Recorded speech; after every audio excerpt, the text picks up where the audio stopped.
even work. A skeleton walk into a room and that. I'm trying to picture that. That would definitely make people turn their heads to look and be like, "Oh, who is that? Hello?" No, that would bamboozled everybody. Let me just turn off the thing. Is there any limit to how intelligent a single person can be? Intelligence? Mm-hmm.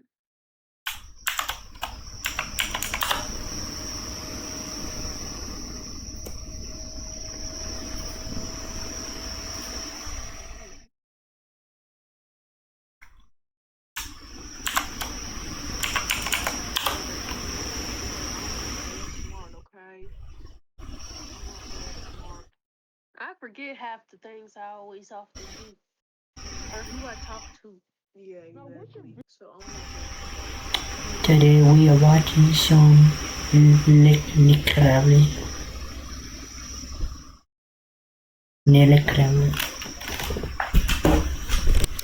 And yes, I have a fur coat and a cane in my closet. And yes, I got some guests here.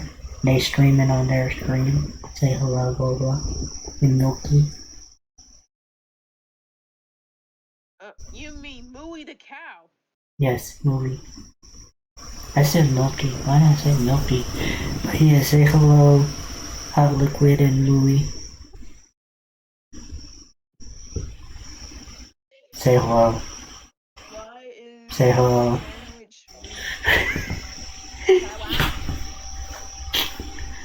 We watching some the darkest moments in TV history for you. Don't take that out of context. Don't clip that. Don't. No. Please don't. It's March 6th, 1995, as taping begins on an all-new episode of The Jenny Jones Show. The program was essentially a tabloid talk show centered around everyday people caught up in unusual circumstances, which made for an entertaining yet often questionable program, with the showrunners doing everything in their power to make the content as shocking and sensational as possible. And this episode was set to be no different. The segment centered around 6 people, each of whom had a secret admirer, who would be revealed for the very first time here on the show, with the most compelling of the group by far shaping up to be 20. Okay, this is a problem. We got problem number 1 here. Having people invited on TV shows. I just realized. Hold on, I need to freaking put it. They said 5th call. Missed call. I don't think I had a missed call. Let me see. Who did miss call? Nope, they're out. Oh my gosh. Wait, hold on. 24-year-old Jonathan Schmitz. Like the others, someone had a long-standing crush on Jonathan, but was too afraid to tell him. And upon hearing of this, Jonathan hoped in the back of his mind that the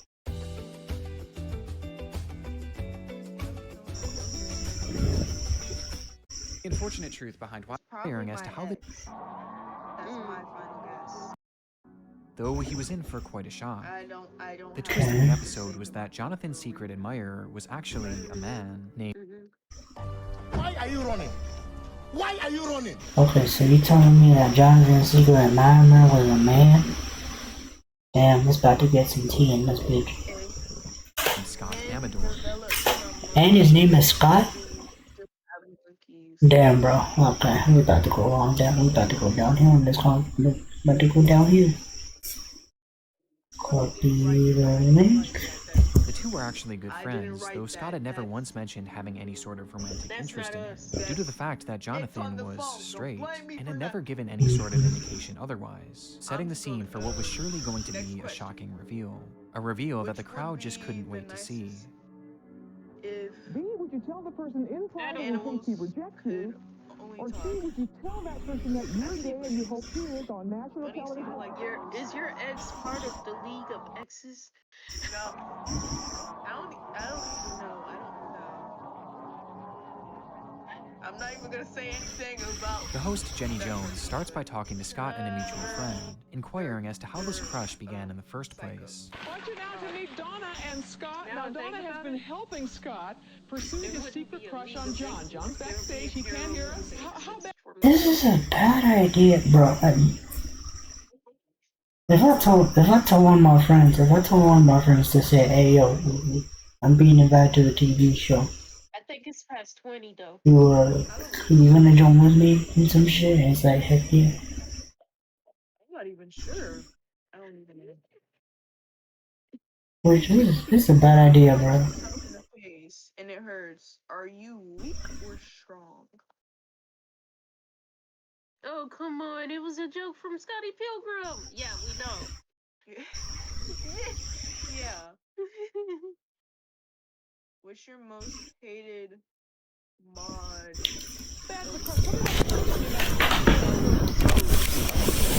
Well, he was under a car, working on her brake line. Yeah. Damn, bro, I feel bad for my boy right here. I feel bad for him, bro. You talking about the bird?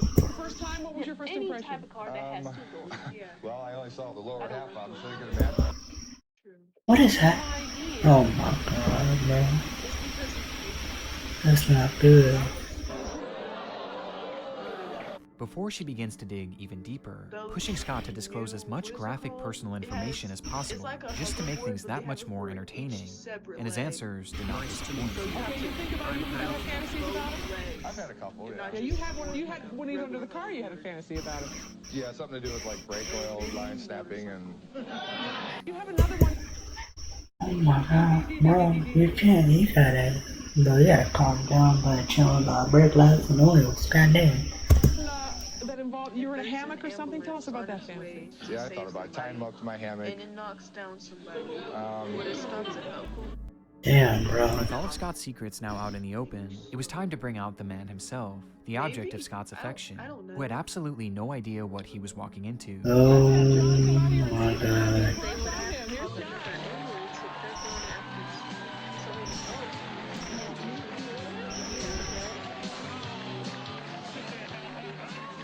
This is not good. This not good, bro. This not good. This not good. Oh man, here we go. I would name the country Mocha. Paradise. Okay. I would name.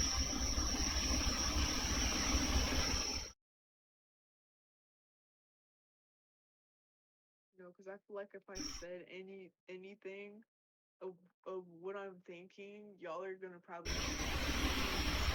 No. My country, you will have jobs. I will pay for. This was the pivotal moment of the show, the big reveal, and perhaps overcome by the excitement of the ratings that she assumed this would bring her, Jenny Jones could hardly wait to blurt out who Jonathan's admirer truly was. Oh my god, bro. I feel bad for this man. He Wouldn't have to pay for it either. our boy over here is gonna be thinking that his crush is a girl, when actually his secret admirer is a dude. So that's not a good thing. 2 hours later. Did I? No, we're good friends. Well, guess what? It's Scott that has the crush. Tropolis? Damn. Well, let's see how this goes. You lied to me. Jonathan's reaction was certainly one of shock, but the host wasn't quite satisfied, having one more trick up her sleeve in order to garner an even stronger reaction, as she gives the producers the key to replay Scott's segment, where he discussed his fantasies in depth.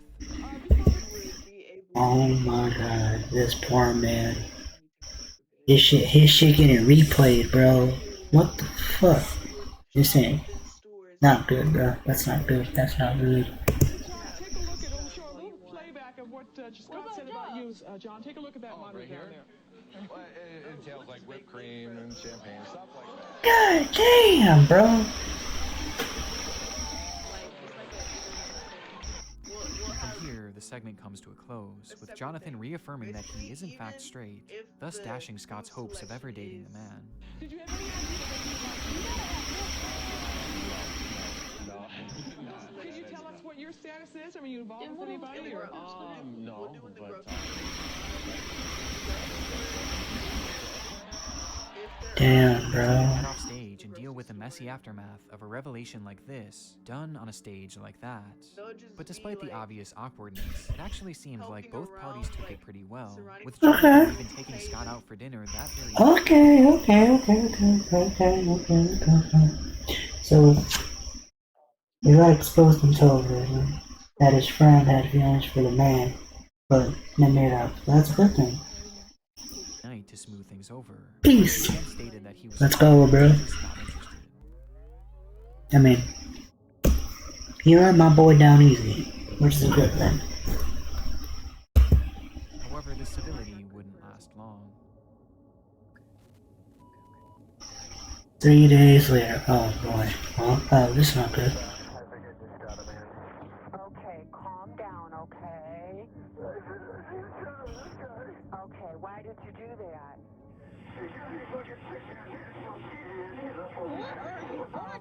Okay, I want you to calm down. What?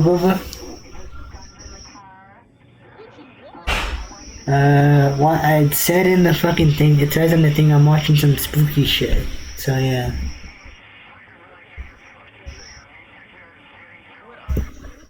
Oh no, man, he shot our boy Scott. But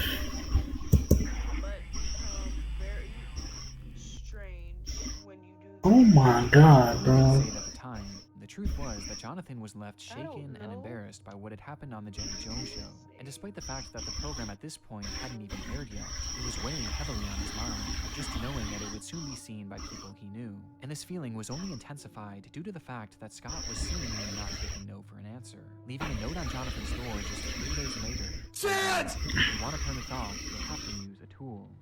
It takes a special tool. What the fuck? What the fuck does that mean? okay. Change a special too. The fuck?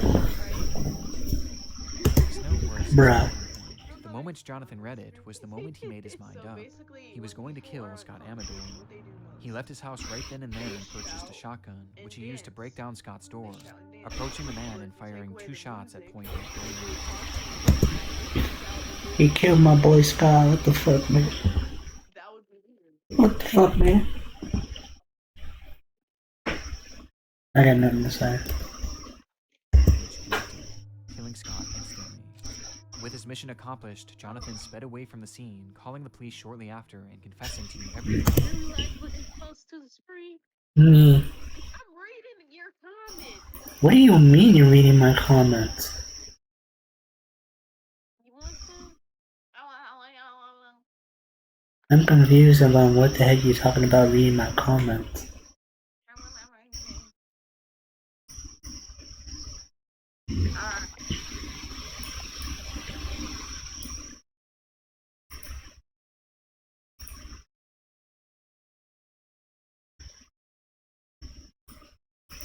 Stating his sole motivation for doing this being the humiliation he felt from Scott's own confession on that TV show, as well as his continued flirtation despite Jonathan's obvious disinterest.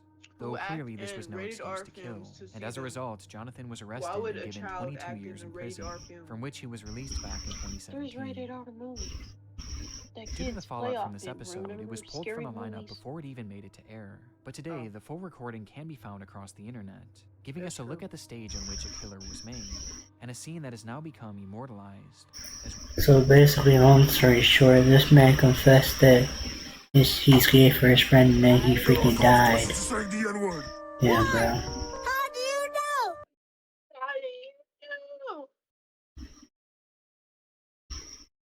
Bro. Where's your glasses at, damn it? My glasses are on my face. Bruh, I can't wear them while wearing this. Oh my god. Here they are with the impossible. What's the color of a mirror? Clear. Glass? He had nowhere else to turn. It had been 11 long, excruciating days since 55 years last seen his wife, would vanish from their apartment in the dead of night. So now, I'm over here trying to watch some spooky shit, but I got this one over here freaking using a freaking soundboard to put such shit. Not bad, bro. help tracking it down, he took to the local news stations, putting on a public feed. Okay, I'm having the best bet. I'm having the best bet right here. This Chinese man ate his wife and turned them into meatballs. You were banned from the server. Bruh. I'm about to put on. I'm about What to. do you usually think about while you're on the toilet? What? I don't think. Actually, I'm not even Any gonna lie, yo. information that could help in your home. When I'm on the toilet, Okay, I'm gonna answer this 100%. 100% what I think. I scroll through TikTok when I'm on the toilet. You sure about that? No, bruh. I think when I'm on the phone, and sometimes I bring my girlfriend with me to the bathroom. Tells me it's a little bit different. What? Her disappearance occurred on the 4th of July, You 2020, hijacked which the also toilet. happened to be their daughter's What? 11th birthday. Hijack. To celebrate, Shu made the family a special meal, You're like, including his daughter's favorite, okay, meatballs. this is you, Cooking the entire but recipe your from scratch, knees is even all the grinding way the beef at close home. this The way. dinner was Hell supposed yeah, I to be do a that. success, and to finish things off, Lai and her daughter How? enjoyed a tall glass of milk How the poured by heck Shu before the family is your turned in for the pants night. down all the way Hours down? later, in the or dead of how night, you- Shu woke to use Hell the yeah, restroom, I like and to upon get getting back into comfortable when bed, I'm on he the briefly toilet. watched his Like, wife as she how was is sleeping your peacefully pants next all to the way- him Let me before show he y'all. fell This back how it's done. asleep. He would never see her This again. is take notes from Louis. 24 hours I later, don't think I want to take notes. reported missing, and a full-blown investigation into her whereabouts was I don't launched. think I don't think. Oh my god, bruh. If we want to learn the real way to being comfortable on the toilet, I'm finna show you.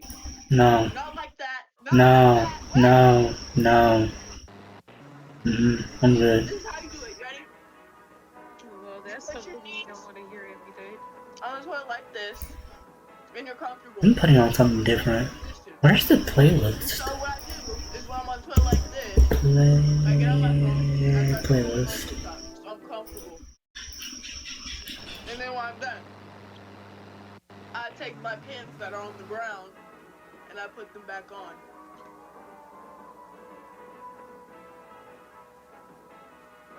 Was that too much information? Yes. It was too much information. Derek said I'm gonna pretend Hi, and welcome to the introductory tape to your new job at Instead, I put on the Walton Files, so please enjoy this spooky stream of robots killing people. That's it. I'm putting your ass in the goddamn corner. Get the fuck over here. Hold on a minute. Really? You know what? Stop using the goddamn soundboard. I'm over here trying to I'm commentate. using it for over here. You're using the sound. I can hear that shit too. They can hear. But I'm using it for over here. Okay, I'm safe. Really? Yes. Why would you say that? And mute the soundboard? I'm kidding. I didn't mute it. I didn't mute it. I didn't mute it. Goddamn. Jeez. I see how you are. I didn't mute. I didn't mute it. How are you gonna throw gummy bears at me? on screen. No. Let's sit here and not raise his stream. What time are you ending your stream at? What time are you gonna start listening? Alright, fine. Your stream? Actually, you know, let me check. I need to promo your shit real quick. Hold on, where the fuck you at? Oh, there you are. Hey, look at that. Look at your shit. Look at your shit. There's Mooey. There's Boba. Say hello to these little fuckers. They happy and wholesome. This one likes to leave Monster Energy drinks on top of people's refrigerators. Which one? You! Because we have Monster Energy drinks. You with the mask. You with the mask, motherfucker. About that? He got one too. I got a story to. I'm betting that Hank soundboard sounds like the most. No, I don't use soundboards. Well, that's until I cancel my subscription to Discord. So yeah. Ready? You ready? You ready? My ears. Also, shout out to her Instagram. Yes, a shout out to her Instagram. Please spend your $1 million on her commission, and she will draw anything, like this squirrel that has muscles, and this cat.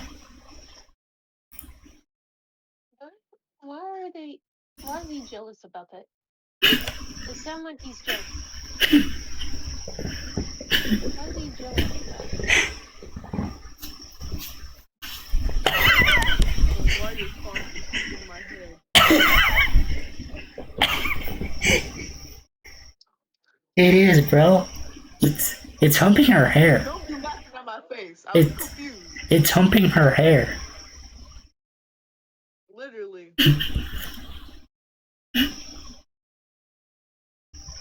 But yeah, no, go support my girlfriend. She has amazing art. She has this one of a dude sticking her tongue out and shit. She got this one with her OC in the middle and me and her friend gang banging her from behind and front. And yeah. And look, here's more of her art. And here's a pet snake. There was no gangbang.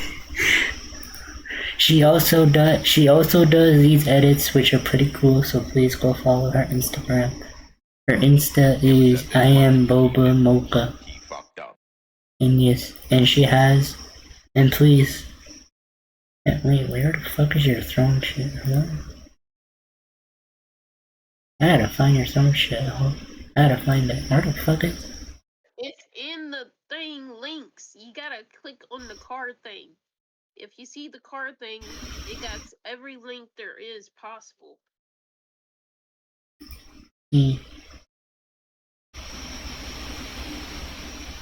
Who the fuck? I'm not asking questions, bro.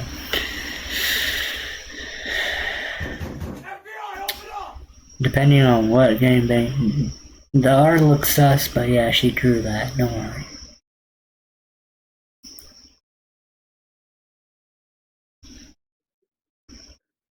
Okay.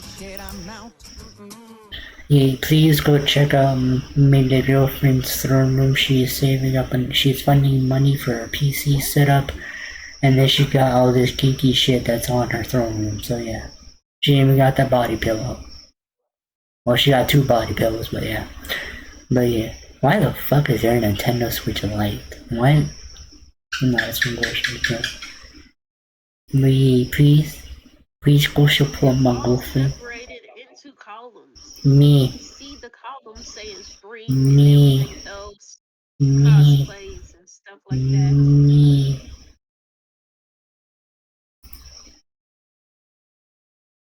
But yes, go.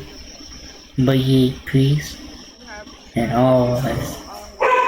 On which you may build your own society. And you can even make Alright. rules. That's enough promotion for now. Time to go back to watching spooky robots. Don't kill no one.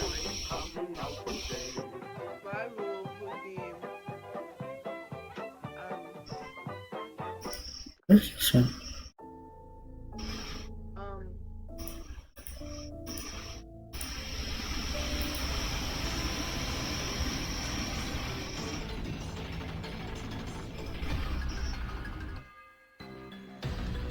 never mind, I can't say that. That's too sus. Next question. Okay then.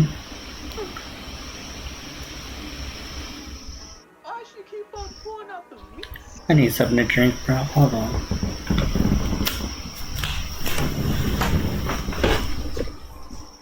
He's finally opening the meat stick.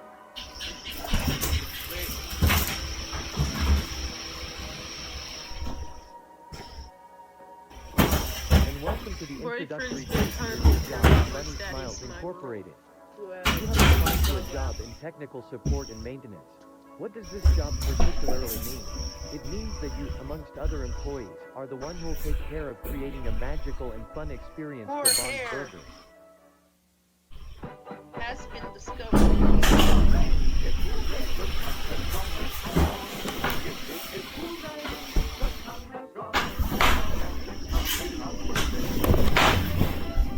Okay. fucking book. What? Stop looking at me like that.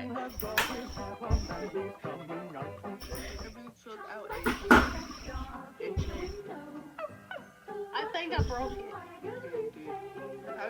How do you break a meat stick? Can't say that's one big meat stick. It's broken now. I broke it.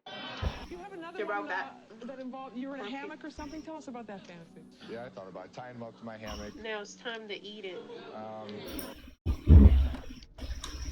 Despite the cigarette only being dropped a minute or so here's a good before, one. the fire was I already already said visible it, but, from the stands, it came as out within that the old wrapper. stadium was the perfect makings of a disaster. It did When what? that cigarette fell to the ground, it didn't just land on the grass, because the grass was likely What's not your even favorite visible at pooping that point. position? Because we're gonna watch the floor phone. I just said it. Why would I say mine? I'm not gonna say mine. Saturday, My May favorite 11, pooping position is the one I just showed. a soccer It's the match is best one underway because in it's so Bradford, West comfortable. Yorkshire, England, between the visiting team Lincoln City and the home team Bradford City, a group riding the high of having just won the divisional championship in the week prior. This was the season finale for the club, one last match for the team and the fans to kick off what was otherwise a historic run. However, it wasn't just the season that this game would mark the end of. At the time, Bradford City played their matches at a site called Valley. Yeah, soccer ball and The everything. facility's growing a That reputation sounds around the crazy. league as being incredibly outdated, and to many, downright neglected. The awnings Have that you stretched over ever the fans were made of old rotted wood, been tempted while underneath to the sleep stands were inside heaps the of old fridge? trash that would pile up all throughout the season and rarely, if ever, be cleaned. I'm gonna The say whole place yes. was a mess, and the Because city knew I it s- too, I which watched, eventually We led to Bare their Bears decision to a just lot rebuild the stadium when I was completely, younger. with plans being set to tear And the whole thing down soon after the game would end. But as it turns out, because fate wasn't willing to watched wait We quite Bare that Bears long. Within the a lot. stands, a spectator was watching on, So, enjoying a cigarette, taking I was one like, last ooh. drag before flipping it out of his hand. I always seen I Ice still Bear often sleeping in the fridge. So I was like, Okay, bro. I got out too. I don't smoke, but just put out the cigarette normally. And Put it out there. lady, To notice that the Dip cigarette it in a cup of water. That's all I gotta say. landed on the ground what below. will be the This fastest? almost immediately caused a small fire to break out, which was noted by the common A cigarette can cause a small fire, bro. God damn. It would be God damn, man. John Helm. right. It would be flying cars because I already know they're gonna have some flying cars in the future. Despite the cigarette only No. being dropped a minute or Well, so before, the teleportation. fire was Yeah. already visible from the stands, But as we within that need old cars. stadium was the If perfect we could makings teleport of a people disaster. places, When that cigarette fell to the ground, it didn't just land on the then we'll grass, finally because be the on grass time. was likely not even We're- visible oh at my that God. point, and Okay, was this buried under mounds and question mounds is a of little garbage, bit risky. garbage that But acted as the perfect which kindling famous for the flames. celebrity would you Bro. want to All punch in the all, face? remember, one of the main Oh, sticking man. points of the rebuild was the fact that the awnings that reached above the fans were made entirely of that old wood, meaning that you had heaps of kindling, That one guy tons of wood, and now the from one of spark, those with the commercials. final fatal factor being that it The was car a windy commercials? day. It was the perfect storm, and the results Where he always break. People have were car devastating. accidents. Yeah, That guy. I would say God not damn. a celebrity, but she That is fire's well-known. crazy. 2 That minutes is later. Asher be known. Jesus. That lady, Bro. that Mexican lady with those two daughters that she made sleep on Oh. that bed together. God damn. I would be the It first took to slap approximately her. 3 minutes That for that weirdo. small fire to engulf the entirety of the stands, as the black smoke billowed into the sky and the crowd desperately rushed to the field to get away from the Male heat. ballerinas are preferred. Damn, I can't talk. Male Robot lovers. What? Huh? Because this is the day that Valley Parade Football Club I'm confused. is is burning down. The footage is Little highly Diddy, disturbing, that's who so I'm much so that I punching. can't show the entire thing. But during this time, however, a radio broadcast was on air, Male with the audio giving us a good ballerinas idea are of just how chaotic the referred scene was, and as the moments when the what? blaze really erupted. We've on fire here at Valley Parade. The whole end of the stand at one I side is don't actually know. in flames. Now I can see the orange of the flames. The game is actually stopped here at Valley Parade. And people are running around. They're running around. Running around all around us. And people are running onto that pit. The whole stand is on fire, Tony. It's an absolute getting quickly. There's going to be problems, Tony. Let's get all those people out of there. Let's get those people. Just take your time. That's confusing. People are coming around us. You can hear the heat. The smoke coming everywhere. We are going to have to disconnect pretty shortly because it really is flaming all the time. We're taking a break. We're getting out of here. I'm confused about that. In the stands that day were approximately 6,000 people, and based on the footage, many of whom were able to run to safety very quickly, which gave a sense of hope that the ordeal might end in Why would they have casualties. nightmares about Though cave there women? was another side of things. Those who If chose they're not to run cavemen. towards the fields opted to go the opposite way, as there was an entrance and That's exit weird. located directly behind the stands where the fire had started. Is the shape And when the of crowd your- managed to make their way What? to this exit, they were Peripheral met with a vision. disturbing revelation. The gates I guess were your eyes? shut. And those Well, that were this open side, or my busted eyes open were is, also blocked by oval slow-moving turnstiles, some Meaning of which being this locked side themselves. right here is And as the gonna crowd get, began pushing more and more to get through these blind turnstiles, it in turn really led to a quick crush of whenever I humanity, get older. with everyone piling on Even top of more one another older. as the fire slowly consumed That them. means, yeah, pretty soon, sometime soon, not that very soon, but I'd probably be When the blind. smoke cleared and the Blinder bodies than were the back. counted, 56 had In one of tragically my lost their lives, while another 265 He were said left with cave serious women injuries, are with the animals, tragedy that's leading why. to numerous new safety standards for soccer Smirking stadiums face. across the country, as Valley Parade's notoriously bad reputation had finally caught up with it on its very last day of operation, marking one of the deadliest days in the world of soccer, I don't and know one what of the type of darkest shape moments. my eyes are, but I have friends. Like my eyes are low. So basically,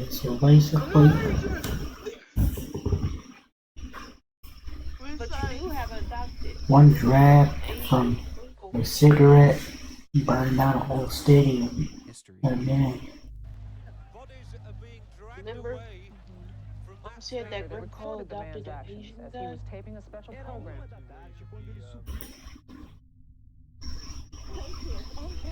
Which side of the armrest is yours at the movie theaters? Balloon priest. The world of television is no stranger to death-defying stunts. From the very beginning of broadcasting, It don't matter to viewers me have been because I be putting captivated my by the arms sight of anywhere. I don't have. All I said, bro, I don't have the nuts to do this type of shit. Hanging from doing swoops and Hollywood flips and all that shit from the rooftops. Fuck no. I don't got that shit on me.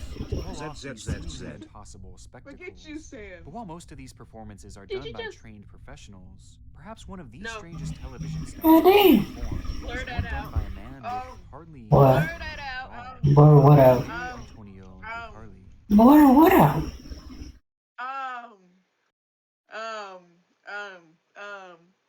Hey, hi, Canada. Hey, Air Canada Express. Can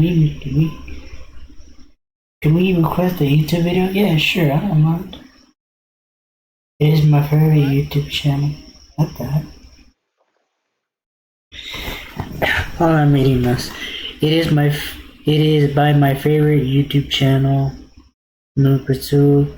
It's about a story of a avalanche 52, which happened in 1999. Okay. Hold on. Just in case, I'm putting it on a different screen. I know the video is kind of long detail. Oh, okay. I mean,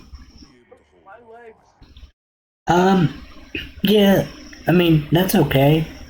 I understand, but I am watching like horror-based stuff. I have not watched the entire YouTube video yet. Or, it'll be my first time watching it too. Excuse me. Welcome, Hot Liquid. Yeah, sure. If you want, I can put this on. But I had we're watching the Nick Crowley stuff first. Why did I? We're watching the Nick Crowley stuff first. We're watching this first. I'm watching this first, but I'll put on your video. How long is that video? That video is very long. Yeah. I don't mind. Hey. I can put it on. So yeah. What's up, baby? Hey. Yeah. Look at it first before you put it on. Yeah, no. It's a YouTube. It was a YouTube. Or you won't get banned, so you be able to know what it is. It's a YouTube link. Yeah, it's an airplane accident. Well, a jet plane accident. Yeah, but still. It's mainly a documentary, so yeah. And how long? It is an hour. It is 51 minutes. Oh my god. Yeah. Bruh. But yeah, we're watching Nick Crowley stuff. Why do I keep going to Discord, bro? We're watching the Nick Crowley stuff. But I'll gladly put it on if I have time. If not, I'll save it for tomorrow. Adelier felt a calling early in his life to dedicate himself. Because he's got to look at that. This eventually led to him becoming a Catholic priest. He developed a deep connection with his community. To many, Adelier is considered. But yeah, enjoy the stream, okay? Why do I keep going to Discord? I can stop going to Discord, bro. I hate this. But yeah, please enjoy the Nick Crowley stream. If I have time to still be up, we'll watch this one. But yeah, there's no promises. Well, I'll promise it at least. I want actually,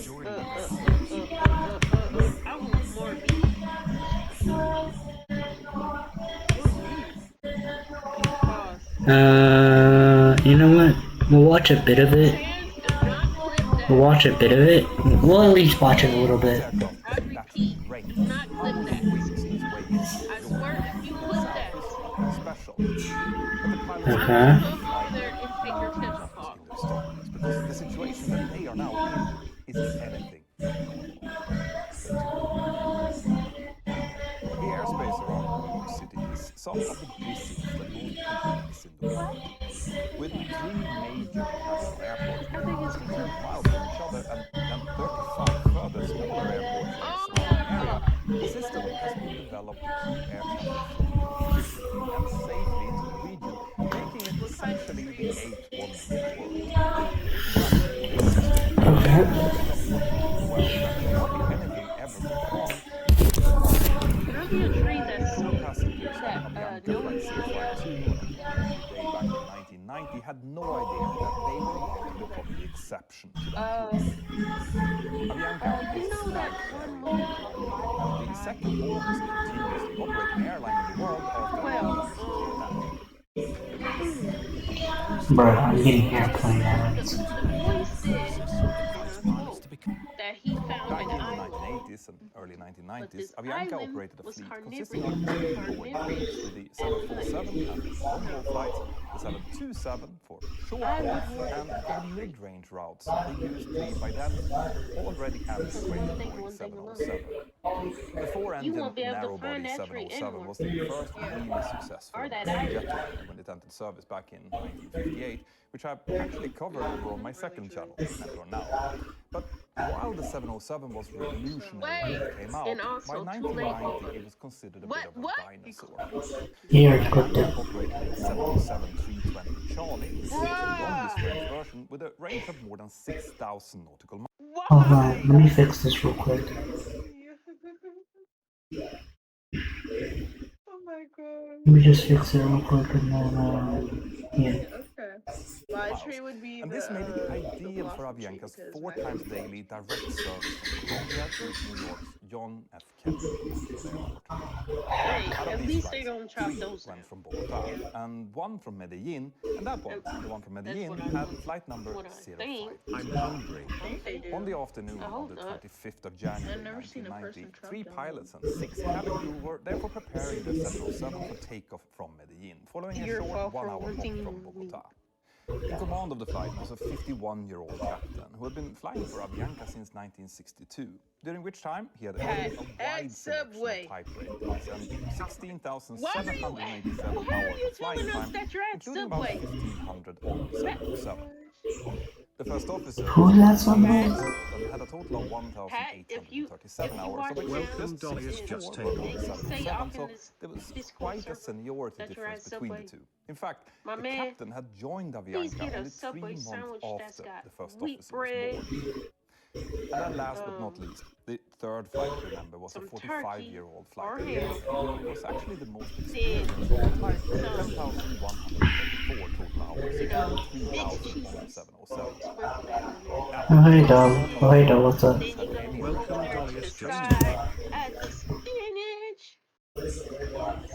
Yo, Dolly, what's up? How you doing? What do you mean, me? What do you mean, you?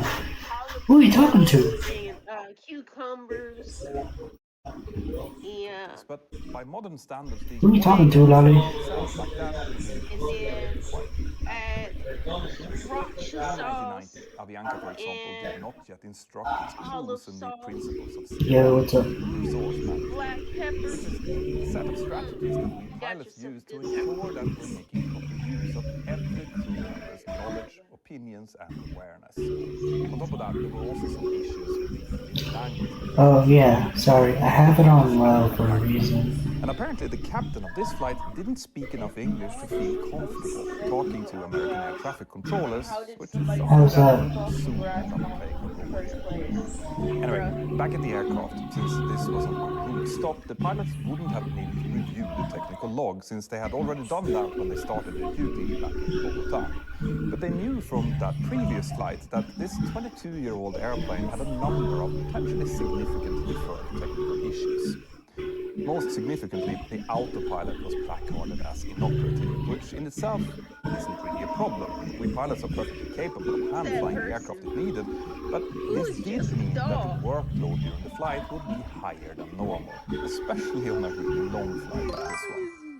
In addition to that, the previous flight crew had also reported that flight directors weren't working properly when used in approach mode. But if it's a bit, I know, and I'm not folks place, but sadly I won't be able to do anything about that for now. The flight director is an overlay on the primary flight displays that instructs the pilots how to fly in order to achieve a specific desired flight path. For example, when performing a manual instrument approach, the flight director can be I basically told Aaron that I'll watch half of it and then the rest of it's fine. That's okay. Approach mode in order to help the pilot follow I can hear it. localize signals from the landing system. Now with no One thing that I gotta say, I am no plane expert or anything like that. I'm not a plane type of guy. That's all I gotta say, but around like what, 10 minutes, I'll stop watching the video like around the 10-minute mark. Around 10 minutes or so, and then I'll switch back to neutral since that was basically what I was watching.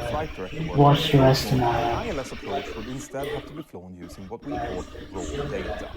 And that means that the pilot has to maintain raw path only with reference to a pair of crude deviation indicators showing roughly the distance between the plane and the glide slope and localizer. Now, flying an ILS approach in raw data is something that we rarely do because it increases the workload a lot and therefore also the difficulty.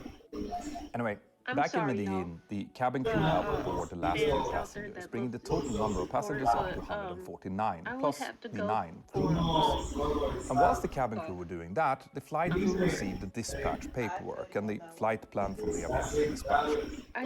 This flight plan listed Boston as their alternate airport in case they couldn't land at JFK, and it also included a breakdown of the required fuel load for the trip.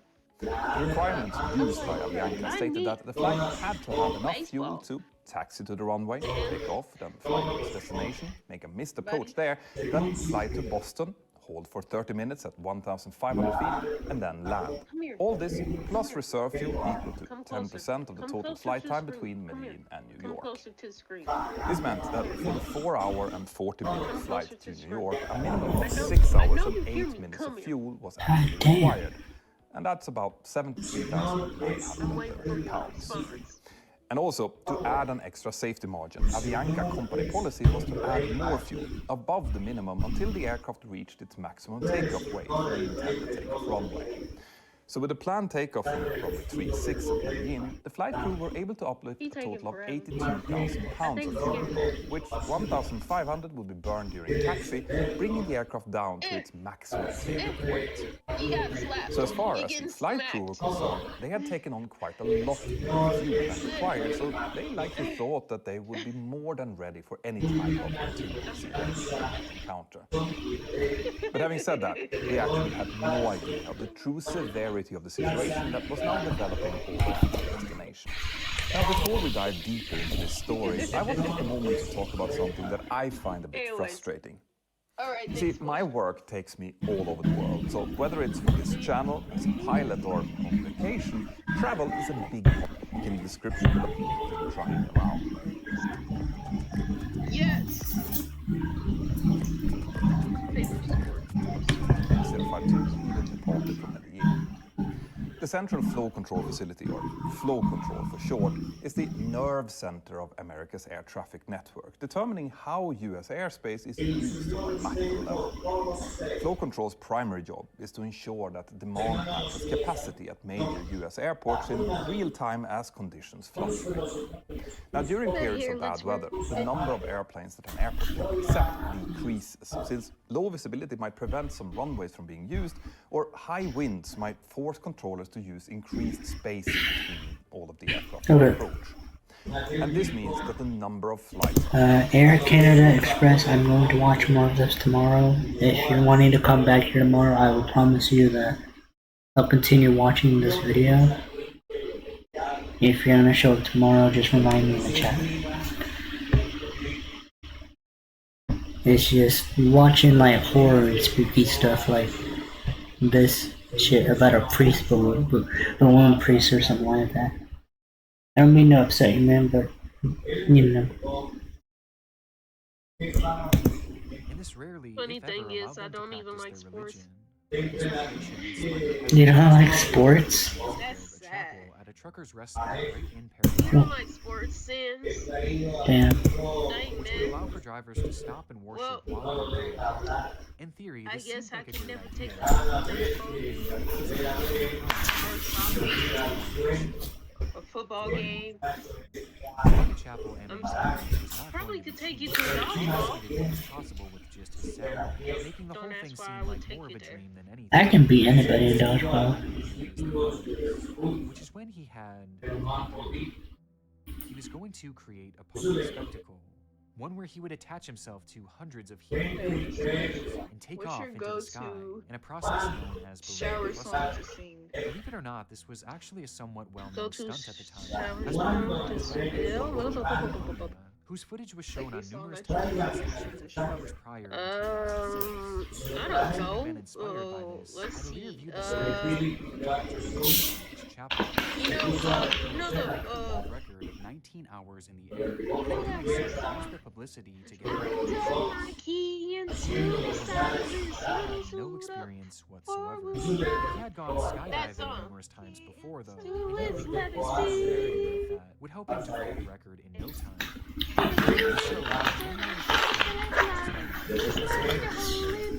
Over 600 balloons. Chandelier was then strapped to him and began to lift off the ground, quickly floating high in the sky as the news cameras were able to follow along. Yes, that's what We saw him travel roughly 17 miles and reach an altitude of 17,000 feet, highlighting just how dangerous of a stunt this really is. But despite his lack of experience, God damn!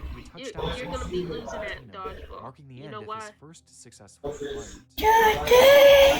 Good at dodgeball, but my dodging is not that good. God That's why damn! they try to get me out first. So I didn't like the dodgeball. For doing so, he took part in various jungle survival I didn't took know up mountain climbing, as he knew he would be flying over remote regions, which left him at risk of being Adelier would also have a to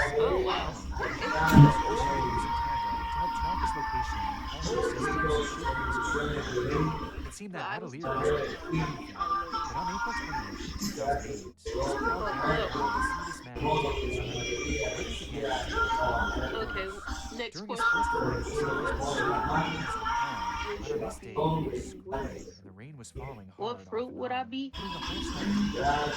But Atelier believed if I was a fruit, boasting that thanks to God for the death of all the orange. soldiers in his fight. Porque eu vou subir assim.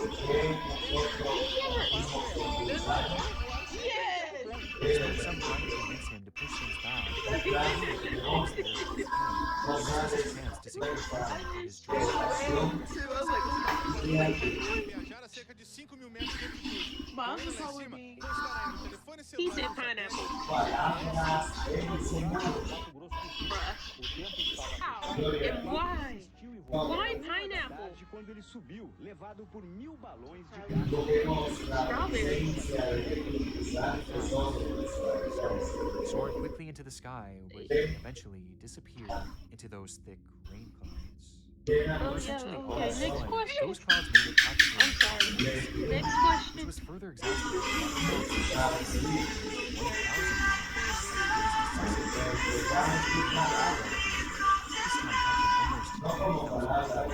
but just because he was out of sight, that didn't mean that he would soon call down to a local newspaper to share a somewhat concerning update. Wait, he said because I'll be fruity. Bruh, no. Oh my god. Mine would be W. Despite dedicating countless hours of time before the flight, there was one thing that Atelier had failed to prepare for. Well, as he was never shown how the device actually I can't he pick only realized and that he had choose no idea how to well. operate it once he was already at his peak altitude. He said that He was essentially flying blind. The course he had set out on was set to see him travel 400 miles inland to a city named Dorado. On his prior calculations, Sorry, I lost my train of focus for a bit. I don't know what's happening. which for a moment gave him a sense of calm, as he trusted the preparation even if he didn't know his exact coordinates. Yeah, I did. After a few hours, as the moon began to rise, so too did the panic within Atelier. I'm sorry, the way they depicted him off in freaking animations on YouTube. Yeah. He's all like wrapping people up and What is happening? I'm confused. next question. What? What? What? So I can teach him how to beat the shit out of Coach. Yeah, I would. I agree with Sans. Or have an artist paint your picture. You know Dexter's abilities are broken, right? Because you can basically tie up anybody. Same. Next question. Somehow, This stream is supposed to be spooky, but instead... the direction that he had prepared for.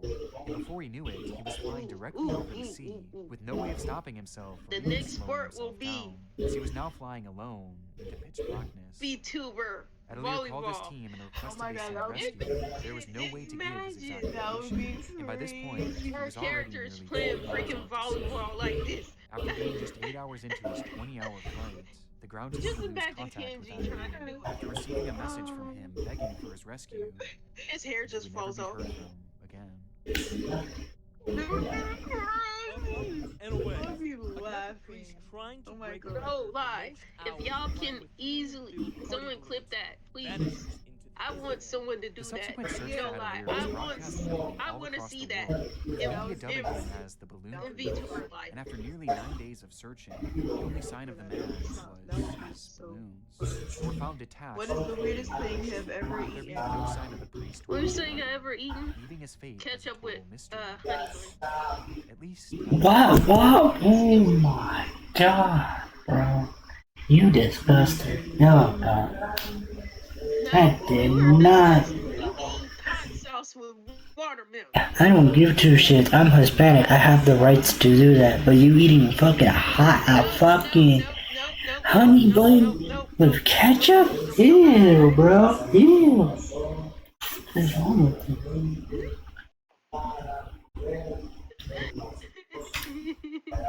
No, no, no, no, no. No, no, no, no, no, no, no. Say it to my face. Say it to my face. Say it on the stream face cam. I can see it. No. Say it. No. Yes. No. Crocodile meat and soy sauce. Soy sauce. Hey. That sounds disgusting. What the? Wow.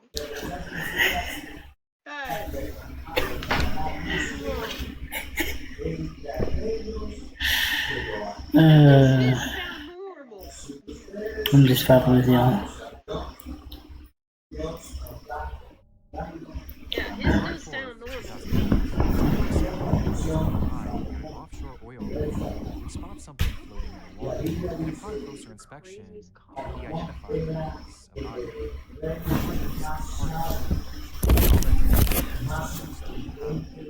And upon DNA testing, it was confirmed that it did in fact belong to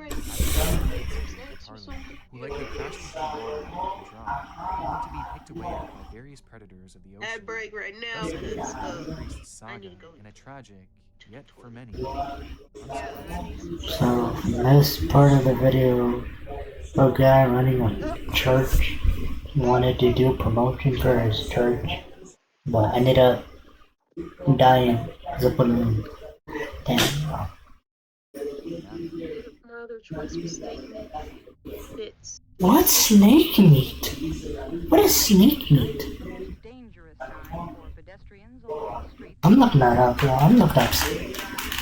Check out the Fango Pet Cafe to play with me. I think I might need to look up snake meat. What's snake meat? Oh, here. You're talking about snacks.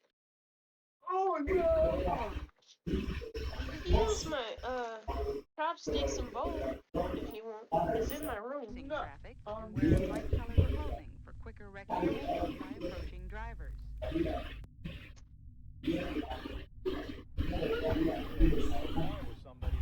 What to do when stranded on the road.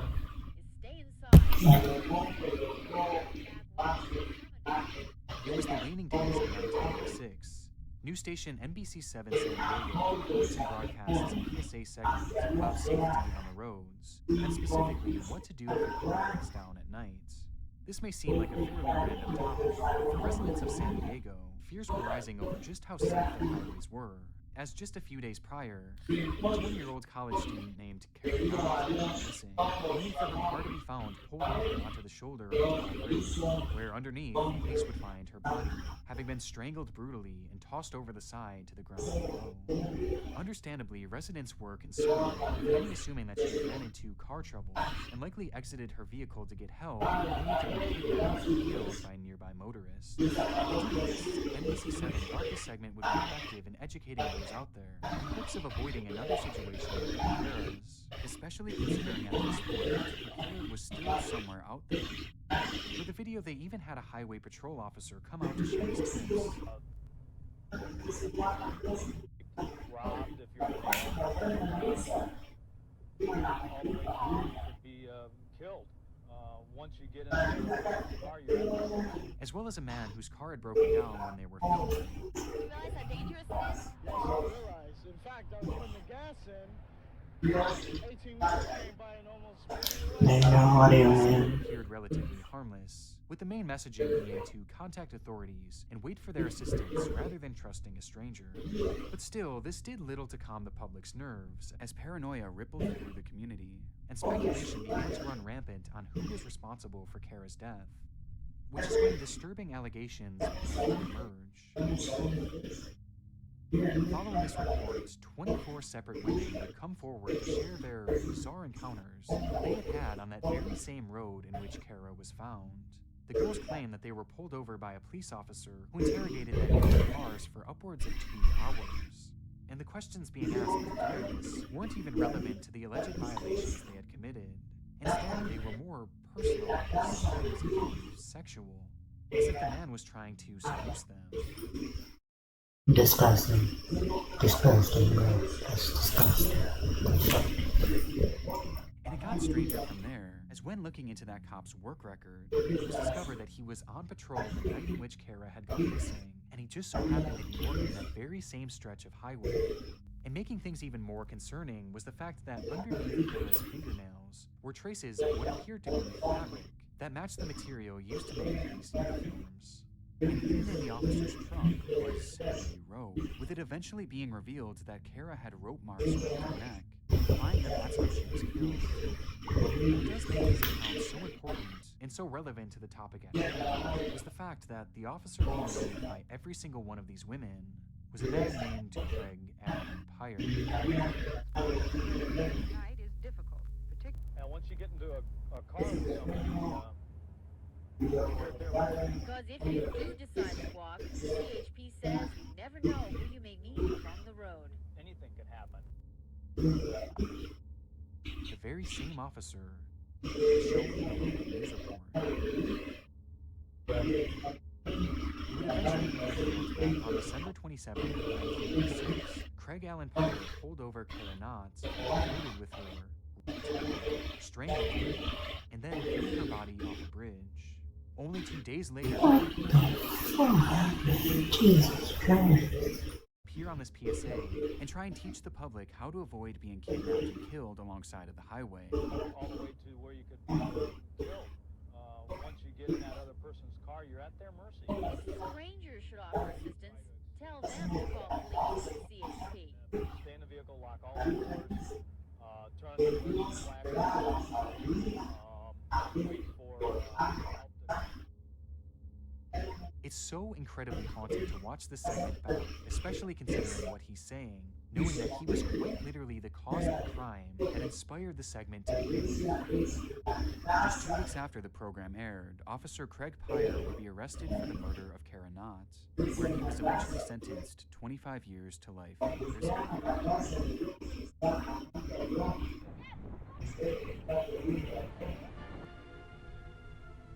Ontario, Canada. One of the most famous Chapter 4, The Man on the Edge. Considered one of the most visually stunning locations in the United States, and even across the world, the 3 waterfalls that make up Niagara Falls offer a unique blend of beauty and violence, making it no wonder that tens of thousands of people visit the area every day just to take in the awe-inspiring views of the unbelievable rush of water. But on March 20th, 2003, as a typical crowd gathered to take their photos, their attention was captured by something far in the scenery, something that couldn't have been possible. Would you... Okay, my question is to the people that are going to be watching this video and probably reacting to it as well. Would you guys go see Niagara Falls? Just like... What the heck are you talking about? I'm talking to the people that are probably watching this video. Would you go watch the Niagara Falls? Or see it?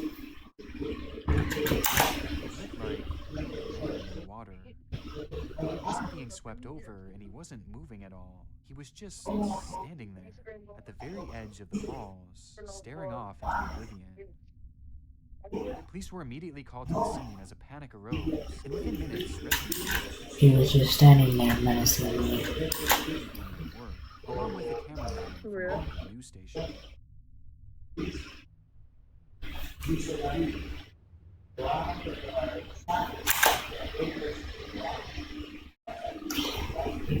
You guys, I think my man was just high at the time. He didn't know, the man didn't know that he was at Niagara Falls. Oh my god. He didn't know, bro. He didn't know.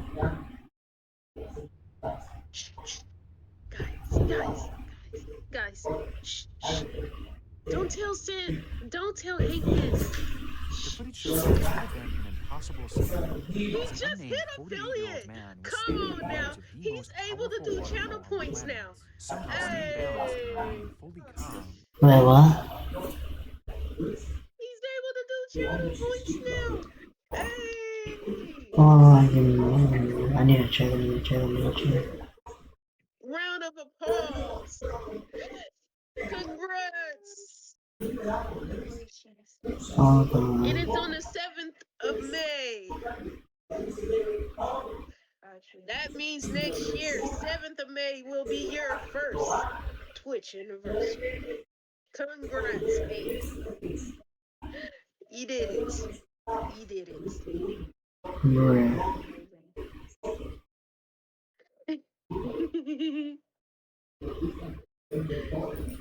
Oh my god.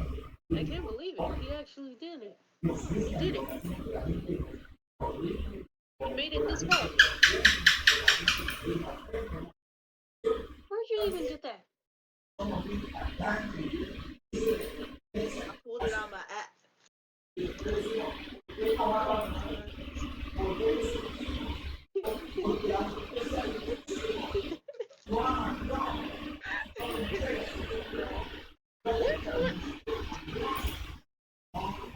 I just confused myself. Use your grand bar.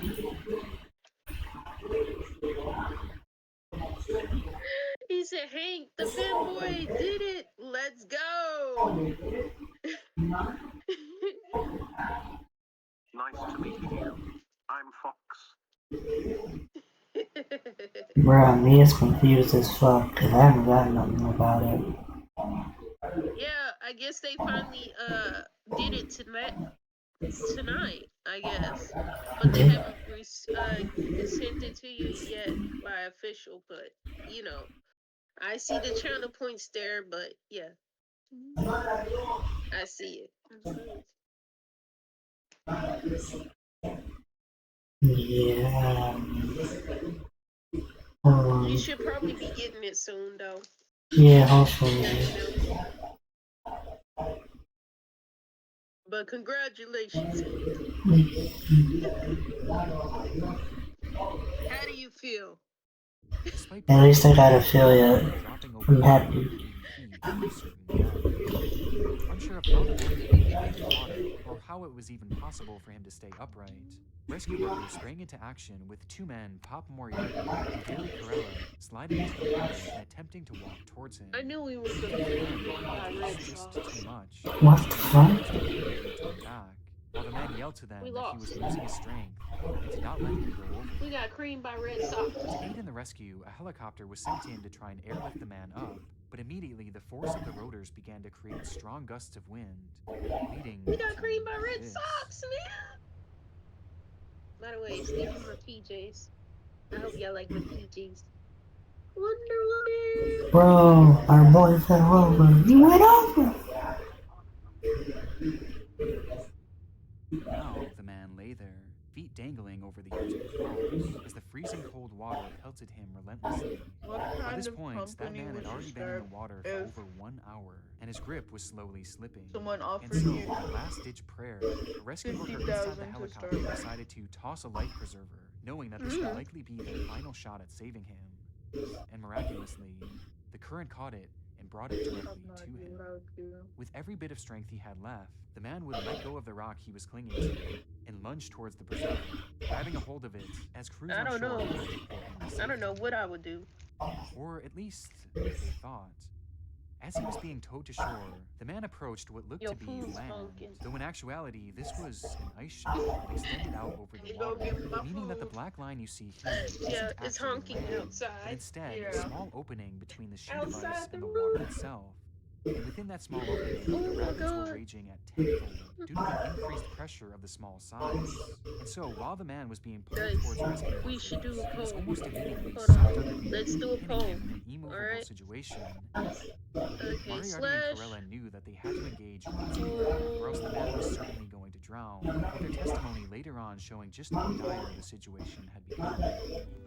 Damn, bro, they have that same. Question. But the rescue crews had come too far to just give up, and despite the pressure of the water becoming almost too much to bear, Corella slipped a harness around the man and gave the signal for the group to be lifted up.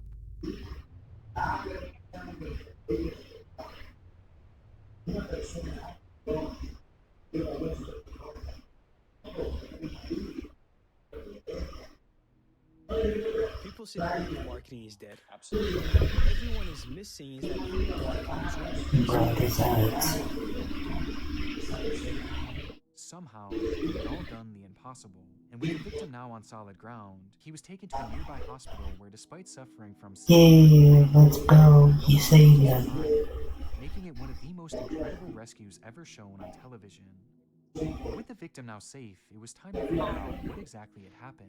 Well, apparently, he had lost all of his money due to a crippling gambling addiction, even gambling away the last of his family's own cash, losing everything and everyone in the process. And he entered the water that day, hoping to make it his last. But as he drifted towards the edge, he suddenly had a change of heart and decided to fight for survival.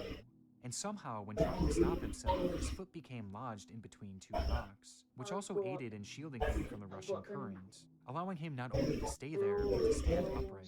It's unknown what happened to the man from here, as he's understandably never been named publicly, but I do hope he managed to find some peace and purpose, as his story is one of very few of this nature we have in especially within Niagara Falls, as the area has become a hotspot for attempts just like this, the vast majority of which sadly end successfully. And as it turns out, one such example of this was captured when the cameras happened to... That's a steaming boat. Wait, what? No. Okay, next question. What's the last one? As TV host Phil Kavitz is recording a program for the local nightly news in Buffalo, New York. He did so near the mouth of Niagara Falls, where the rapids are raging in a particularly fearsome manner. When suddenly... Buildings line the river. Then Frederick Olmsted started a campaign to persuade... Who would you share the last we see a man come running from the brush with if there was just one piece left? For obvious reasons, I can't show what happens next, as the water begins to sweep the man towards the edge of the falls. That's a But the audio controversial alone is freaking sufficient question in showing right there. just how traumatic Wait, it was girls. for the news to be passing on. Did you not know that? Factories, hotels, and other buildings line the river. Okay. They say if you give up your last piece of food to someone, that means they love you. Oh my God!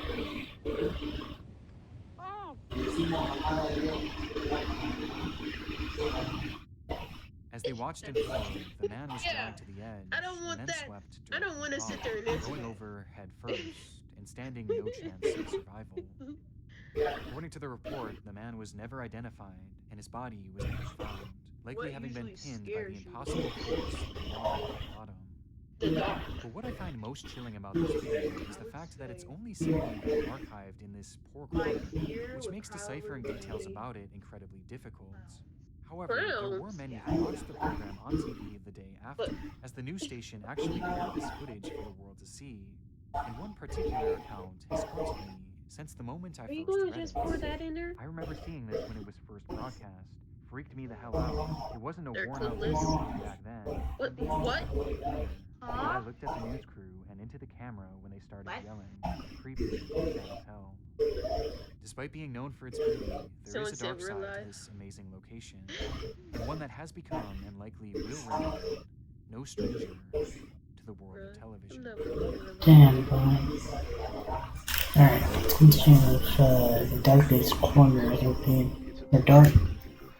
the internet darkest corners too. Yo! She just knocked over everything! But that's her.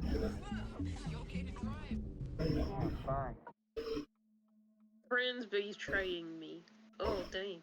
There was no way to defend herself. She knew she would be caught. As in the hours prior to getting behind the wheel of her car, 21-year-old Gianna Webb had consumed far too many drinks, causing her driving to become uncontrollable and erratic. And after reaching speeds well over 100 miles per hour and driving right past a pair of state troopers, Gianna was now pulled over on the I-95.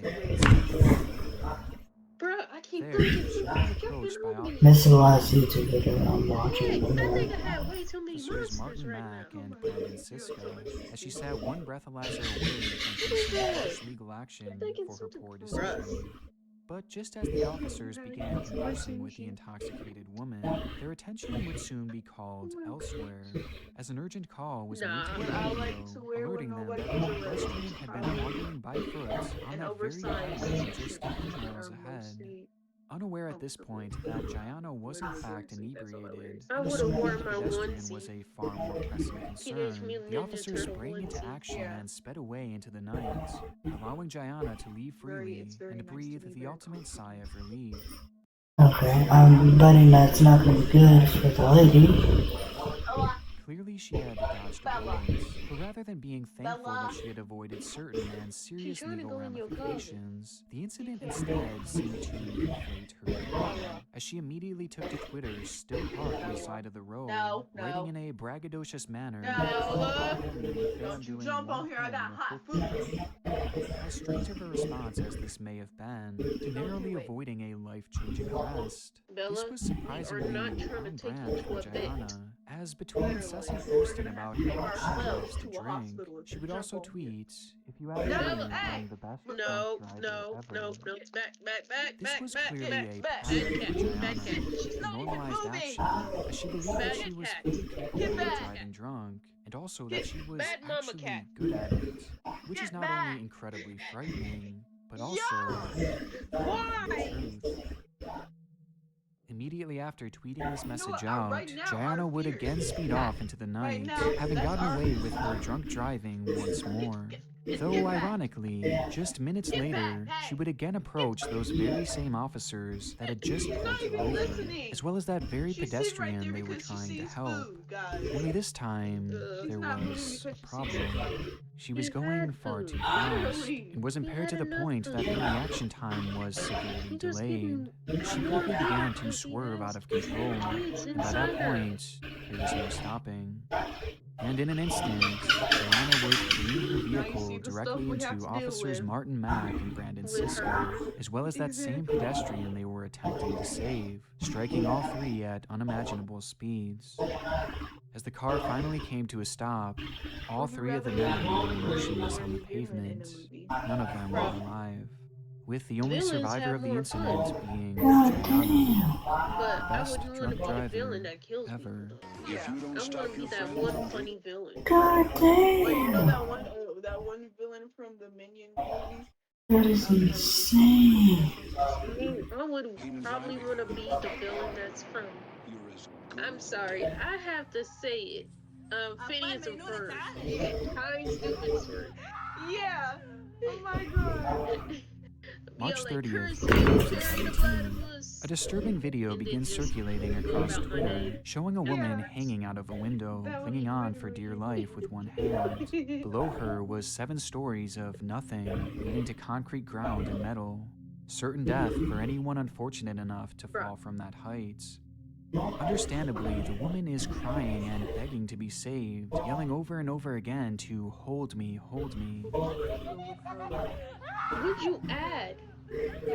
But what makes this story especially disturbing Oh my god. Are you gonna be able to eat that? is the commentary in the background heard in response to these pleas. No. As the woman desperately clings to the window, another woman stands inches away, holding her phone and recording the ordeal, as she calmly responds to the cries for help by saying, "Oh crazy, come back." It's a chilling line, knowing that one woman was clearly powerless and in dire need of help, while the other woman just stands behind the camera, seeming completely unfazed by the gravity of the situation, waiting for tragedy to strike. And that's exactly what would happen. What's that certain thing that I always understanding about?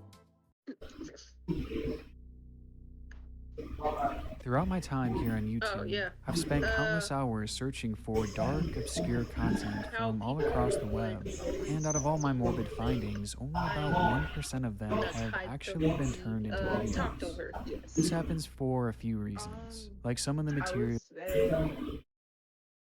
Quiet. Because at first, yeah, I'm quiet. Once I get to know you, I won't shut up. I will be talkative.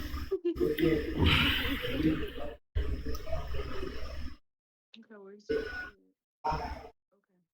If a doctor said you have 24 hours to live. Which was set to air fairly soon. The show is called AGT Extreme, which focuses solely on daredevil acts. A premise that has I'll watch subsequently this one, caused a actually. big stir online, as having a competition focused on... I don't know, I keep constantly switching videos, but Visit my friends if I can. I know I keep constantly switching videos, but Probably what's the donate last one? some stuff to the Extreme people, stunts means that people will take things further and breast further cancer to win, awareness, which would lead to their performances choke getting awareness, riskier and and stuff like riskier that. every time, pushing the envelope But yeah. and heightening the danger. With this in mind, many critics have called out the show for how dangerous it could become. And as it turns out, even before the first episode has made it to air, these critics may have already been proven right.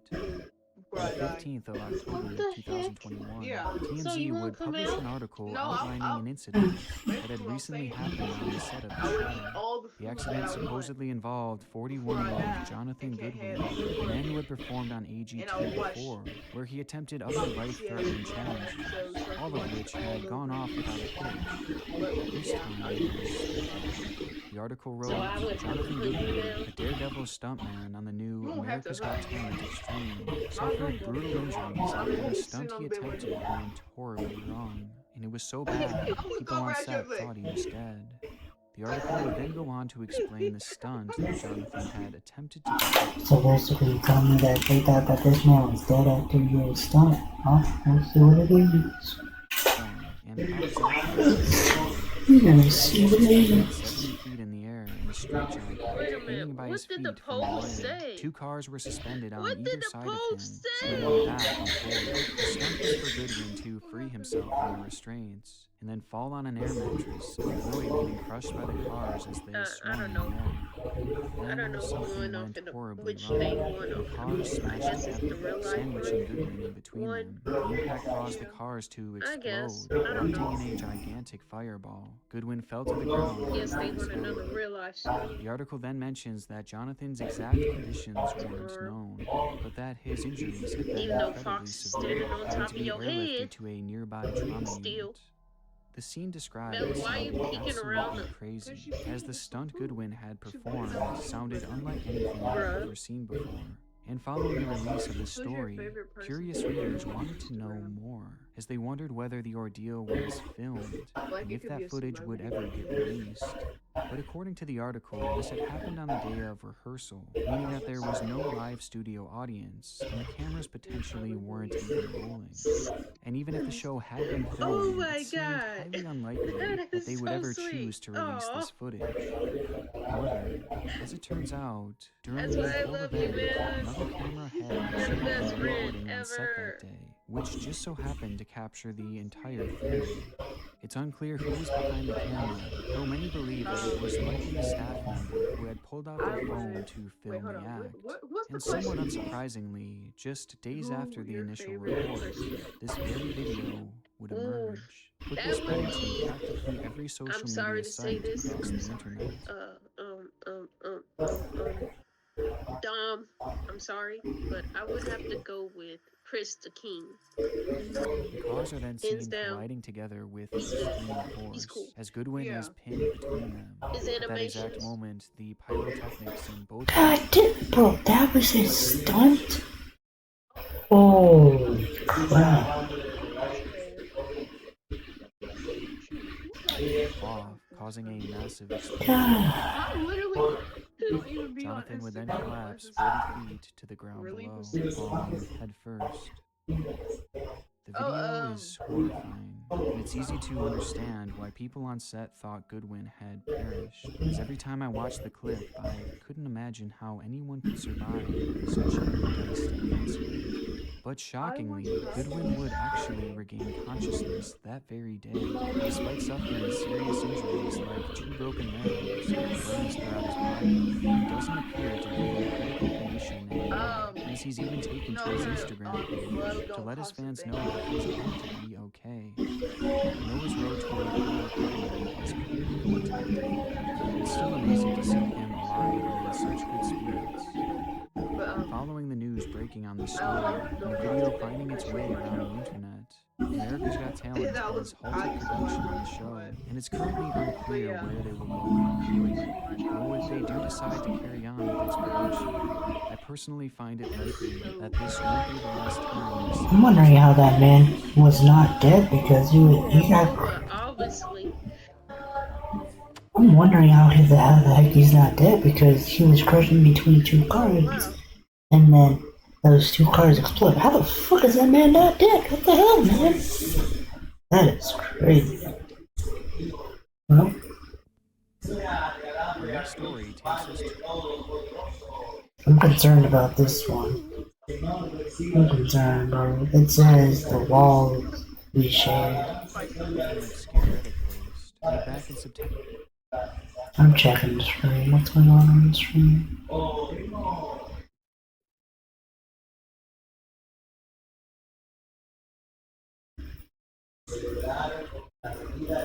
Yeah, no, okay. I'm moving. No, I looked. The story was told on the Legal Advice subreddit, as the original poster, or OP, was seeking help on a situation transpiring. OP described the situation as follows. I live in a duplex with my husband and my son, who is only a few months old. My father-in-law always had the duplex in his rental choice. Very funny, y'all. Very, very funny. I said, she said, where would you like to go if you wanted to teleport? I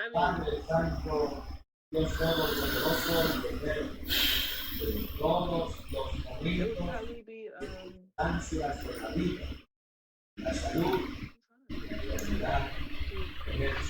Bro, what? I don't know, any place that looks like My father has known the woman for over 15 years. He told us before we moved in that the daughter was mentally ill so Spain. and had strong delusions on occasion that caused trouble with the previous tenants. These tenants apparently had to get a civil anti-harassment order placed against the daughter, but eventually moved out when the behaviors stopped. Apparently, the neighbor accused them of kidnapping and abusing their children, as well as abusing their dogs. My husband and I brought our son home a few months ago, and we didn't have any issues with the neighbor until about 2 weeks ago. She has begun banging on and throwing things at the walls when our son cries. She screams at us as well, and I usually can't hear what she's actually saying, over the screaming baby, and the two dogs going absolutely ballistic because of the banging. It's absolute chaos. It made my postpartum anxiety so much worse. Every time the baby cries, I experience intense panic, waiting for the screaming to start. Right there. We have called the non-emergency police line twice when I can't handle it anymore. Which family member of First time I talked to her and she stopped doing this. Maybe once every 2 days. That right there is kind of sad. I say I was the air quality is so bad right now from fires, but I can't let the dogs out for long to stop them. Barking makes the baby cry harder, which makes the neighbors scream and pound on the walls harder. The officer I spoke with says that we can try to get a civil anti-harassment order placed, but he knew for a fact that their behaviors never stopped after the last tenants exploded. He says his unofficial advice would be to live somewhere else. Is that seriously my only option? We can't afford to move, but wasn't there for a while though. The post was met with minimal engagement, as many glossed over the story, not thinking much of it, and those who did respond seemed to have a mixed reaction.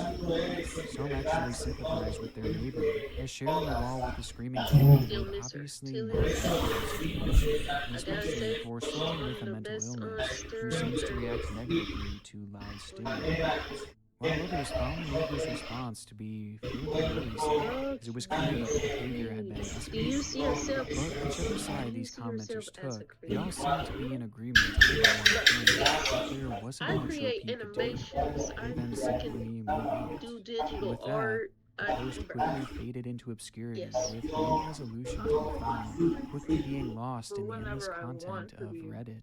It's surprising, the story wouldn't end there. In fact, nearly 7 months later, an update would be made, thrusting what was once an unknown story into the limelight. Opie's post read, Update. Neighbor bangs on shared duplex wall while baby cries. My first post never got much attention, but the outcome was pretty wild. In October of 2020, my husband and I were renting a duplex where my father-in-law owned the half we lived in. We brought our son home from the NICU in August, and towards the end of September, the neighbor, 40-year-old female, started to pound on the shared wall if she could hear him cry. The pounding escalated over the next 2 months. She used a megaphone to yell through the wall and threatened to rip us apart. She called us child predators and she'd yell obscenities and threats until 3 or 4 in the morning. Police were called multiple times. They responded that nothing could be done about it. One officer said, "I'm going to kill you." Some, "Doesn't mean anything if I don't actually do it." The elderly mother hadn't been seen in several months, but requests for wellness checks weren't brushed off. The general advice I got was that as renters we couldn't do anything. It was also suggested that this was reasonable behavior, since the baby crying was probably really annoying. Since my first post, we moved in with my grandmother for our safety. The neighbor ended up busting a softball-sized hole through the shared wall to scream at us, and occasionally just stare at us. The smell that came from that hole was indescribable. Our security cameras recorded her coming to my son's nursery around 2 a.m., almost But it just does involve staring a hot and air holding balloon. her cat. Okay, but It took until next late question, January please. for police to finally be able to enter the property. The elderly mother had been deceased since at least June, and the daughter of a corpse dressed in her Sunday best, rotting in a dead-bolted pigeon. The news article said that the mother died from natural causes. The daughter was taken to an inpatient psychiatric facility. The update came entirely out of left field, yet this lady's timeline made perfect sense, as the daughter's behavior likely escalated not just because of the new Have you ever child, pulled but out also because of the loss of the mother. money from She thought her mother would keep her in check, allow collections to go into the deep end, as by the end, she had quickly become completely delusional. However, this is Reddit, and with Reddit comes a slew of fake stories designed to go viral, which alone caused many to instantly write this whole situation off as a hoax. But to be fair, this doesn't actually seem to be the case, as some would find news articles outlining a virtually identical I think situation. whenever I was in On the top evening of January 29th, a welfare check was conducted at the home of 65-year-old Cynthia Newman. The lady had not been seen in months, and it wouldn't take long for police to figure out why. One article wrote, "The body of Cynthia Newman, 65, was found in a reclining chair with a pillow under her head and body. She was covered in blankets and intact to cover the body from sight. Newman's body was covered with insects and showed significant signs of decay, including exposed bones, skin, and small like It also tripping appeared that out. while living in the house, it started to gnaw at the corpse. Also within the home was Cynthia's daughter, Give him a cup, 41-year-old get some Jacqueline water, Bebout, who had been living with the fill around in corpse my mouth. for over 7 months, Next thing you never know. reporting it to authorities as she, quote, didn't want to be alone. Really? According to the article's anonymous, Cynthia had died due to natural causes, though her daughter would still wind up being arrested on charges of failing to report human remains, with her sentence landing her in a mental health facility. Here and up Hearing this story side by side with these two threats, well, it all adds up, right down to the night that Jacqueline happened, leaving me without a shadow of a doubt that this was in fact real. And as I read OP's post once more, it becomes clear that the strong stench that she was smelling was the smell of her decaying body. And with this context, what started as just an obscure forgotten post on Reddit is now shifted into one of its more twisted threads. Like, it's like basically I don't need to go to a dentist. They're not alive. Which, in other words, everybody keeps wondering, how do I keep my teeth so clean? Content. And it's here that we find another thread. This one required context for its darkness to be understood. The post was made to Ask Reddit, where a user asks editors who know how much time they have left, how does your day look like? The post proceeded to go viral almost instantly, as hundreds of people flocked to tell their stories, with all of the top results coming from those who actually suffer through some type of terminal illness. One user wrote, "Illness rapidly progressing. Every day I get worse. Couldn't get my shirt on today. Not really enough strength and energy to eat. though I am being yelled at for losing weight. No pain for which Why would I look for a freaking T-Rex? Oh, you fresh me. I have T-Rex arms now. Probably won't be able to walk or stand in the next few weeks. I am working hard to get a prescription for death with dignity. This is not Jesus Christ. I think I'll be lucky to make it to Christmas. More like early November at this rate. I don't want to live happy soon. Bruh, you not see the same that I see whenever my niggas are freaking, I'm in my room. Next thing you know, my spine, so when things get really bad, my legs will probably be this is my time. It took me a lot of dying from his to take a room deep breath through and my let go of the stress room, of the living. window. This is a two-story house. What the fuck? Crack a beer and watch some TV. And it's not real good to you. He It's easy to feel jumped out like the you window absolutely need to make through a two-story house. but if I'm happy, examples go on from there. I kept As thinking so the many same users thing have come together when we to were in share the their car accident. experiences, and it's interesting to see how He in the answers front, differ. With some, they he in preach the front positivity, seat. and somehow through it all they have found their inner peace. While We others, spinning in dang circles. I'm clearly in the back struggling street to come to screaming my terms with head what off. will He's soon like, happen we to them. With most feeling guilty for what they have put their families through and what their families will soon go through once they're gone.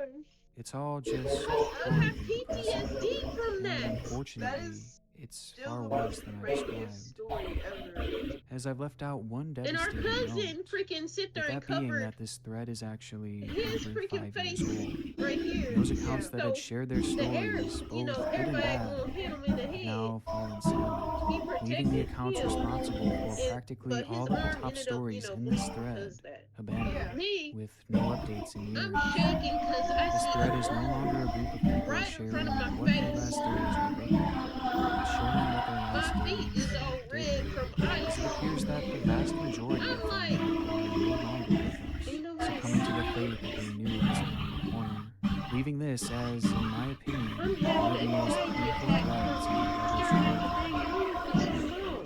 Exactly. They finally got me out, and I'm like, oh my god. It's rare to see so many people know how their future is going to turn out and the fate that lies ahead. But most of the time, the future turns out to be far more surprising than you This is can not a even roller imagine, coaster ride. which leads us to a website called airliners.net, where 21 years ago, a group of users began a discussion centered around an impossible situation. But for just a brief moment in time, I pondered it, with the subject line reading, if the 707 hit the World Trade Center. A user named MD90 starts the discussion by saying, when the two towers that made up the World Trade Center were built, they were designed to withstand the impact of the largest airliner in the world, the Boeing 707 Intercontinental. The Empire State Building survived the B-25 medium bomber, crashing into it on a very foggy day. It was during the weekend when most people weren't there, but still, 14 people died. Anyone want to bet that the World Trade Center could survive the 767 impact? This post was met with the response, let's not try that, okay? One failed attempt was enough. From there, others chime in, with one adamantly saying, I bet is no way. Just imagine a fully loaded airliner the size of a 707 slamming into any building. Think about it. And the discussion carried on from there. One person wrote a rather lengthy, well-thought-out response saying, if a 707 or a 757 slammed into the World Trade Center, it might be much more damaging in the case of the B-25 bomber that crashed into the Empire State Building. It is very doubtful any passengers or crew would have survived such a grim scenario. Also, there are probably more people per floor in the World Trade Center compared to the Empire State Building, so casualties in the building will likely be much higher. Another user responds by saying, the structure itself would survive, as the buildings are surrounded by other buildings, and thus only a hit could take place high up on the structure, meaning not at or really near ground level. If it could somehow penetrate and hit the base, that would take it out. Why do we got people chatting about the fucking Twin Towers and what plank of freaking split? That makes no sense, bro. What? Y'all keep continuing talking. I'm over here commentating. Completely, but if hit 500 or 600 feet up, this thread was even an employee who had been working at the World Trade I'm over Center here watching the inner's darkest in corners. New York, at the World Trade Center, and when someone is in the observation deck of the World Trade Center, you see planes approaching the LaGuardia airport, not far away from the building. Sometimes you think that the plane is going to hit the building. I always think, what if a pilot crashes a plane next? The conversation eventually leads to someone saying, the scenario is really hellish. I think the flight disaster record, Tenerife, 1977, 582 dead, might get reset by a lot. You would easily have 1,500 or more, since you would have 200 in the plane, at least 500 in the building, and a real shitload on the ground. If the building managed to fall, there might be 5,000 or 6,000 dead. Oh well, that's why they put AC lights on the buildings. Hey, would you want to do this? This was the final message written in that thread. A thread based around a impossible situation. A situation that could only live in one's imagination. Or at least at the time it was. Go ahead, Not even 1 year following this thread, 2 Boeing 67 planes would crash into the World Trade Center, forever changing the course of the planet's history. The same planes that user MD-90 had referred to when saying, anyone want to bet that the World Trade Center could survive a 767 impact? As it turns out, it couldn't. Hot or hot beverage. Damn, bro. So basically, Reddit said, hey yo, planes crashed in Twin Towers, let's see if it survived. No, the fuck it didn't, bro. Man. But yeah, and that's how I'm doing. Oh yeah, and probably to eat. As part of my channel, I have a tendency to focus in on disturbing videos and channels. But recently, I've fallen down the rabbit hole of another form of media, photographs, and specifically final photographs. The last pictures taken in a person's life. And across the web, there are millions of examples of this, with an endless supply waiting in the future. Because at some point, everyone will have their final picture taken, including you and I, whether we know it at the time or not. Many of the examples we can find today are heartbreaking or even inconspicuous, while others, well, are much more disturbing. On April 18th, 2021, a torrential rainstorm began to wreak havoc in Houston, Texas, along with many surrounding areas. The rain fell in excess of 24 inches within just a single day, flooding the streets and many of the waterways nearby, leading to roads being completely covered with feet of rushing water. And unfortunately for 21-year-old Darren Mitchell, he would be caught directly in its crossfire. After attempting to make his way home on Highway 105, the floodwaters quickly overtook the road around him, to the point that it was impossible for the car to move any longer, leaving Darren stranded in his vehicle at the mercy of the raging water that was rising quickly. And given the conditions of that road in particular, well, he knew rescue would likely be a long ways away. Before Darren knew it, the water had made it all the way up to the top of his car as it slowly began trickling in through the crevices. Growing increasingly helpless, Darren decided to call his family just to tell him that he loved them, while also mentioning that he had managed to make it out of his car and that he believed he was going to be safe, though sadly this wasn't actually the case, as just minutes later he would use his phone to snap this picture. He would then post the shot to Facebook with the caption, "And all I wanted to do was go home." Moments later, worried onlookers would witness Darren's truck begin to roll before flipping over completely and disappearing into the raging water. Darren's body would be recovered days later, leaving him as one of the 5 victims to fall to this deadly flood. Another chilling final photograph comes from an ex-couple who had been partaking on a hiking trip in the Alabama countryside. 18-year-old Jolie Callan and her boyfriend Lauren Bunner had been separated for some time, but the two decided to head out on one last hike as a chance for them to come to terms with the end of their relationship and hopefully start a new and civil friendship. By this time, Jolie had moved on with someone new and was all set to start college, but she wanted to remove any ill feelings with Lauren as she began this new chapter in her life. Together, the pair traveled up the mountains in Chia State Park, where Bunner would chronicle the entire day on his Instagram Yeah, there it page. is. He posted photos of Jolie walking her dog, as well as just taking in the gorgeous scenery around them, with this shot proving to be incredibly stunning, as it shows just how vast the woods were that surrounded them. Bunner would snap this picture before quickly posting it to Instagram as a way to cherish this memory, his last memory of Jolie. Just moments after taking the picture, Bunner would put his phone down and pull out a handgun that he had concealed in his pocket. Bro, oh my, that turned quick. Shooting her once more to seal the deal. Jesus Then dragged her body to the edge of the cliff, and she was seen here looking over before pushing her off. What the hell is Bunner that? was arrested that day after turning himself in, as it was clearly an attack done out of jealous rage, as he took exception to the fact that Jolie was moving on with her life, leaving him in the past. And it's likely that in this very moment, Jolie had no idea the fate that she was about to meet, and the plans that Lauren had for her that afternoon. But of all the final photographs that I've found recently, there's one that I find especially chilling, as it just leaves so much to the imagination. On June 6, 2020, a group of friends had gathered at Frayant County Park to celebrate 46-year-old Biba Henry's birthday. As night started to fall and the party had begun to die down, Biba and her sister, Nicole Smallman, decided to stick around the park and continue the celebration, partying into the early morning hours. The two played music, danced, and waved around photo lights, enjoying the day as if it was their last.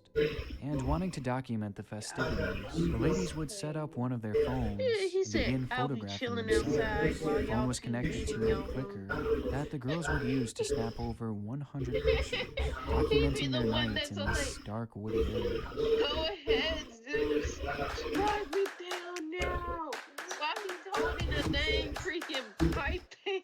Pictures were a little grainy, and many of which were hard to make out, but it seemed as though the two were having a great time. Or at least they had been, until this final photograph. It is incredibly blurry and difficult to make anything out, but the context behind it is highly disturbing.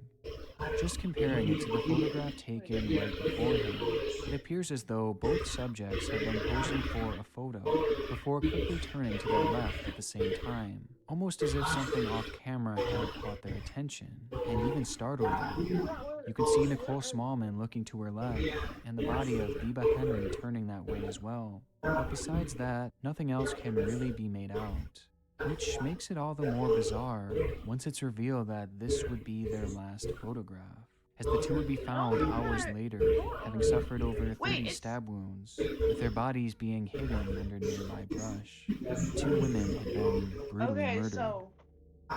Following a lengthy investigation, it would eventually be determined that the two had been attacked that morning by 19-year-old Daniel Hassan, and his motive was incredibly bizarre, as he believed that he had made a deal with the devil, who had told him that if he sacrificed 6 people every 6 months, then he would one day win the Powerball jackpot. Daniel truly believed that the only thing standing in the way of him and millions of dollars was the sacrifice of 6 people, and so that's exactly what he tried to do.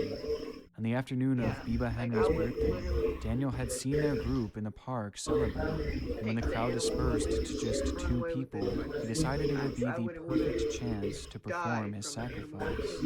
It was this moment, this final photograph, the two seemingly noticing something on their left, that they would see their killer for the first time, as Daniel had just emerged from the woods, standing just barely out of frame, before he began his attack. In the year and a half since this photo was taken, Daniel has since been convicted of both murders and is set to serve a minimum of 35 years in prison, though I think it's likely that he will remain behind bars for life. And though the story is quite obviously a tragic one, we can at least find some comfort in the fact that Daniel will no longer be able to carry out the remainder of his sacrifices. If you were stranded on a desert island. The internet never ceases to amaze me with its disturbing content, as every day new twisted stories are being uncovered. So if this is a series you would like to see more of, then please let me know. There truly is so much more to dive into. Hey, bro. I would just take a boat so I Yeah, can no. get a I think I'm done. I hope you guys hope y'all enjoyed my girlfriend speaking to Milton in the background. I'm gonna untrain, so not really.